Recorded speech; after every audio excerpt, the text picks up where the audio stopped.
నేను తొందరపడ్డానా? తనతో ఈ విషయాన్ని ఇంకొన్ని రోజులు ఆగి చెప్పుంటే బాగుండేది.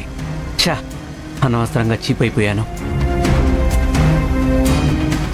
అయినా తనే నన్ను రిజెక్ట్ చేయలేదు. కొన్ని రోజులు ఈ ప్రేమ స్నేహం అనే వాటికి దూరంగా ఉంటానని చెప్పింది. నేను డిసప్పాయింట్ అవడంలో అర్థమే లేదు. నా అంచనా ప్రకారం తనకి నా మీద లైట్గా లవ్ ఫీలింగ్ ఉంది. అన్నయ్య వదిన మధ్య ఉన్న నిజం ఇంట్లో తెలిసి వదినను ప్రేమగా చూసుకుంటే నా లైఫ్ క్లియర్ అయినట్టే. అయినా నిఖిలది ఎంత మంచి మనసు.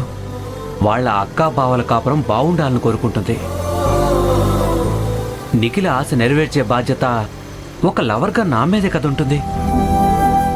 ఎలాగైనా సరే ముందు అన్నయ్య వదిన మధ్య ఉన్న ప్రాబ్లంని సాల్వ్ చేయాలి.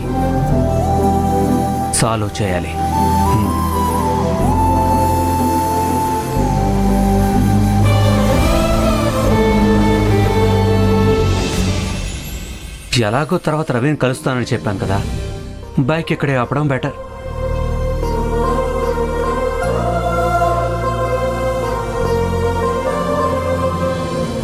ఎలాగైనా సరే ఉన్న సమస్యలన్నీ ఎదుర్కొని నిఖిల మనసు గెలుస్తాను.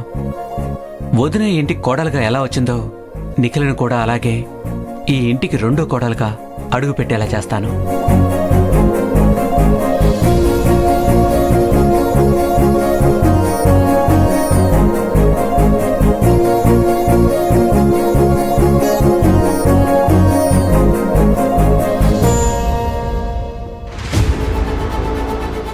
ఎంత పొగరే నీకు!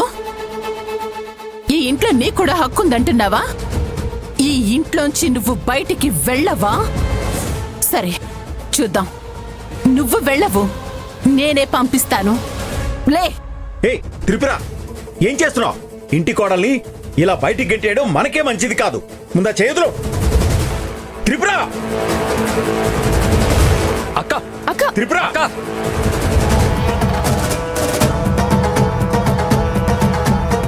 త్రిపుర ఆగు! త్రిపుర!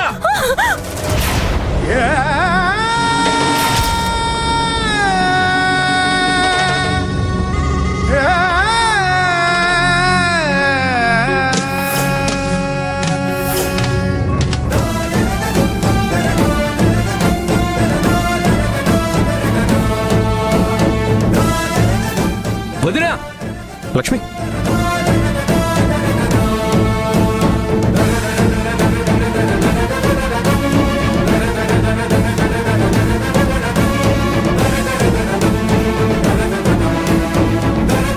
అక్క, ఏంటి ఇదంతా? రే, నీకు సంబంధం లేని విషయం. ముందు నువ్వు లోపలికి వెళ్ళు. అయినా ఇవన్నీ నీకు అర్థం కావు.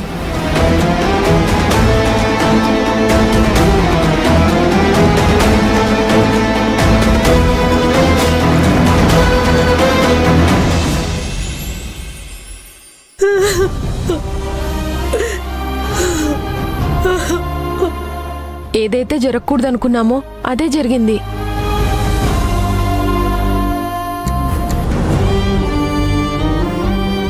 నాకైతే అక్కా బావల పరిస్థితి తలుచుకుంటే చాలా భయమేస్తుంది. ఎలా వాళ్లకు సర్ది చెప్పుకుంటారో, ఎలా వాళ్లను ఓదారుస్తారో అర్థం కావట్లేదు. అత్తయ్యకైతే ఏదో ఒకటి చెప్పి సర్ది చెప్పొచ్చు, కానీ ఆ త్రిపురకి పేషెన్స్ తక్కువ. వెనుక ముందు ఆలోచించదు, నోటికొచ్చిందల్లా మాట్లాడుతుంది. ఇక్కడ మన మీద అరిచింది, అక్కడ అక్క మీద ఇంకెంత అరుస్తుందో ఆ భగవంతుడికే తెలియాలి. మీరంతా టెన్షన్ పడ్డం ఆపండి. మన లక్ష్మి ఎలాంటిదో తెలుసు కదా. లక్ష్మికి కూడా నిజం తెలియక మోసపోయింది కదా. వాళ్ళు మరీ ఇంత డబ్బు మనుషులని తెలుసుంటే లక్ష్మి సంబంధం ఎప్పుడో కాదనుకునేది కదా. అదేనక్క నేను అంటుంది.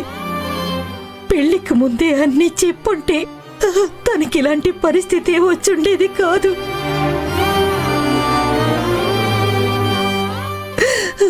నిజం దాచి నేను తప్పు చేశాను. అయ్యో, ఇలాంటి తల్లి ఉండకూడదు, ఉండకూడదు. అలా మాట్లాడకు సుమిత్ర. పిల్లలు మంచి వాళ్ళు ఉంటారో లేదో కానీ తల్లి మాత్రం పిల్లల మంచి గురించి ఆలోచిస్తుంది. అల్లుడు గారు మంచివారు. ఆ ఇంట్లో వాళ్ళు లక్ష్మి గుణం చూసి ఒప్పుకుంటారనే కదా మనం ఈ పెళ్లి చేసింది. మరెందుకు బాధపడుతున్నావు? అందులోని తప్పేం లేదు. అన్నిటికీ ఇలా ఏడుస్తూ కూర్చుంటే సమస్యలు తీరిపోతాయా? ముందు ధైర్యంగా ఉండడం నేర్చుకో. నాకెందుకో ఒకసారి అక్కడికి వెళ్ళడం మంచిదనిపిస్తుంది. అక్కని వాళ్ళేమన్నా అక్కడ అడిగేవాళ్లే లేరు, ఎవ్వరూ పట్టించుకోరు. కనీసం మనమైనా వెళ్ళి పట్టించుకోవాలి కదా. లక్ష్మికి హరికి వాళ్ళ నాన్న అందరూ ఉన్నారు కదా.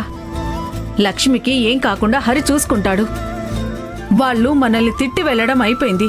ఇప్పుడు మనం అక్కడికి వెళితే లక్ష్మి ఇంతసేపు ఏదేదో చెప్పి మేనేజ్ చేసింది వృధా అయిపోతుంది. మన మీదున్న కోపం లక్ష్మి మీద చూపిస్తే ఏం చేయగలం? అందుకే కాసేపు చూద్దాం ఏమవుతుందో.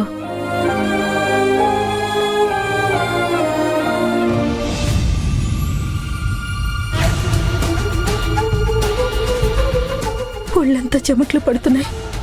లో బీపీ ఏమైనా వచ్చిందా? వీళ్ళకి చెప్తే కంగారు పడతారు. నేనే వెళ్ళి నీళ్లలో ఉప్పు కలుపుకుని తాగుతాను.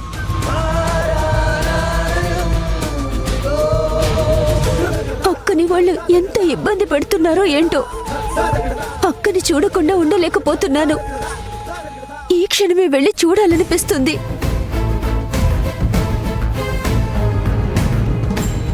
లేదు, ఆంటీ చెప్పిందే కరెక్ట్. త్రిపురకి మనం అంటే నచ్చదు. అప్పుడు అక్కని ఏదైనా అంటే మనం తట్టుకోలేము.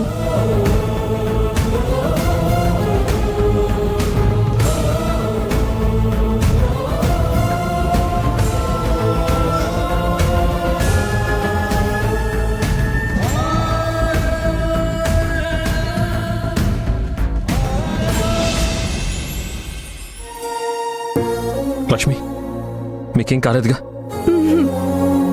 మీరేం భయపడకండి లక్ష్మి, మీకు నేను ఉన్నాను. ఈ శ్రీహరి ఉండగా లక్ష్మిని ఎవరు ఏం చేయలేరు. ఏ హరి, ఏమైందిరా నీకు? ఈ మోసగత్తె వాళ్ళలో ఎన్నిసార్లు పడతావురా? మాకంటే తనే ఎక్కువైందా నీకు? ఇదేనా మాకు నువ్విచ్చే విలువ? మీరు నా భార్యకిచ్చే గౌరవం ఇదే అయితే నేను కూడా మిమ్మల్ని ఇంతే గౌరవిస్తాను. తను నా భార్య, నన్ను నమ్ముకొని తన కుటుంబాన్ని వదులుకొని వచ్చింది. తనని రాణిలా చూసుకోకపోయినా పర్లేదు కానీ ఇలా ఇబ్బంది పెట్టకూడదు. ఇలాంటి వాటిని నేను సహించను.